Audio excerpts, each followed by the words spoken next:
இன்னைக்கு நம்ம 3 ஸ்பூன் கிச்சனில் பார்க்க போகிறது மொச்சை குழம்பு எப்படி செய்ய பார்க்கலாமா. அதுக்கு ஒரு குக்கரில் 150 கிராம் மொச்சப்பயிரை சேர்த்துட்டு லேசாக வறுத்து விட்டுட்டு இது கூடவே கொஞ்சமாக தண்ணி சேர்த்து கொதிக்க விட்டுக்கோங்க. இப்போ இதை ஒரு பாத்திரத்தில் மாற்றிக்கலாம்.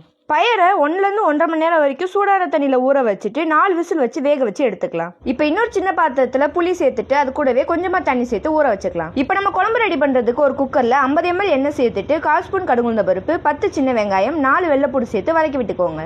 இதை வதக்கி விட்டதுக்கு அப்புறம் ஒரு பெரிய தக்காளியை வெட்டி உள்ள சேர்த்து வதக்கி விட்டுக்கலாம். வெங்காயம் தக்காளி நல்லா வதங்கி வந்ததுக்கு அப்புறம் 4 கத்திரிக்காவும் 1 முருங்கைக்காயை வெட்டி உள்ள சேர்த்து வதக்கி விட்டுக்கோங்க. இப்போ ஒரு மிக்சி ஜாரில் 1.5 சில் தேங்காய் சேர்த்துட்டு 3 டீஸ்பூன் குழம்பு பொடி சேர்த்து தண்ணி ஊற்றி அரைச்சி எடுத்துக்கலாம். இந்த பேஸ்ட்டு இப்போ குழம்பு கூட சேர்த்து நல்லா கிளறி விட்டுக்கோங்க. மசாலா எல்லாத்தையுமே நல்லா கலந்து விட்டதுக்கு அப்புறம் தேவையான அளவு உப்பு சேர்த்துட்டு கிளறி விட்டுக்கோங்க. இப்போ இந்த ஸ்டேஜில் நம்ம ஊற வச்சிருக்கிற புளி தண்ணியை வேக வச்சிருக்கிற பயிரில் சேர்த்து கலந்து வச்சுக்கலாம். இப்போ நம்ம வேக வச்சிருக்கிற மொச்சப்பயிரை தண்ணியோட குழம்புல சேர்த்துக்கலாம். மொச்சப்பயிரை உள்ள சேர்த்ததுக்கு அப்புறம் நல்லா கலந்து விட்டுக்கோங்க. இப்போ குக்கர் மூடிட்டு ஹை ஃப்ளேமில் 2 விசில் வச்சு எடுத்துக்கலாம். 2 விசில் வந்ததுக்கு அப்புறம் ஸ்டவ் ஆஃப் பண்ணிட்டு குழம்பு நல்லா கிளறி விட்டுக்கோங்க. அவ்வளோதாங்க, நம்ம சுவையான மொச்சை குழம்பு ரெடி. இந்த வீடியோ மறக்காம லைக் பண்ணிட்டு நம்ம 3 ஸ்பூன் கிச்சனை ஃபாலோ பண்ணிக்கோங்க.